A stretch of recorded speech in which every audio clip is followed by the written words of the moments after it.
គុំបងប្អូនមកកាន់ម៉ាក់មើលអ្នកគ្រប់ត្រូលរំសម្រាប់អ្នកមាន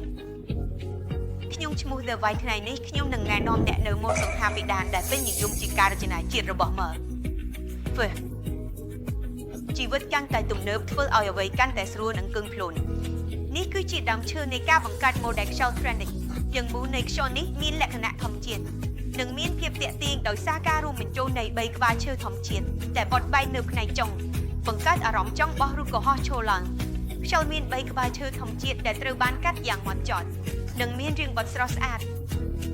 ស្លាបកង្ហាមាន2ពណ៌គឺពណ៌ត្នោត walnut ឬឈើថ្មម៉ាប់ស្រាលក្បាលខ្យល់ប្រើសម្ភារៈឈើធម្មជាតិហូរសគុណភាពខ្ពស់ដូច្នេះវាមានភាពរឹងមាំណាស់ទោះបីនៅក្នុងបរិយាកាសជិតឆ្នេរក្បាលខ្យល់មានទំហំធំនិងទូលាយមានការបត់បែនធំធេងដែលជួយបង្កើតខ្យល់មានប្រសិទ្ធភាពនិងមានភាពស្ងាត់ស្ងៀមដូចជាខ្យល់ធម្មជាតិអគ្គិសនីដែលតាមរយៈខ្យល់មានគុណភាពខ្ពស់និងមានភាពត្រឹមត្រូវខ្ពស់ជាមួយខ្សែសុវត្ថិភាព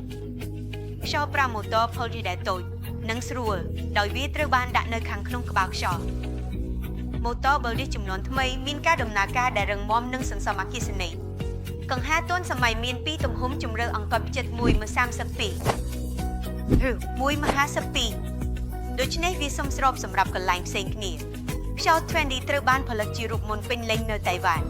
ម៉ូទ័រដែលមានកម្លាំងនិងរឹងមាំជួយបង្កើតខ្យល់ត្រជាក់3ដងប្រៀបធៀបនឹងខ្យល់តុបតែងផ្សេងទៀតនៅលើទីផ្សារម៉ូដែលខ្យល់ trendy នាំយកខ្យល់ប្រណីតមកឲ្យម្ចាស់ផ្ទះសូមមកកាន់ Merver ដើម្បីស្គាល់ភាពស្រស់ស្អាតពិសេសនៃខ្យល់ trendy សូមអញ្ជើញមកទស្សនាអារម្មណ៍នៃភាពស្រស់ស្អាតពិសេសនៃខ្យល់ trendy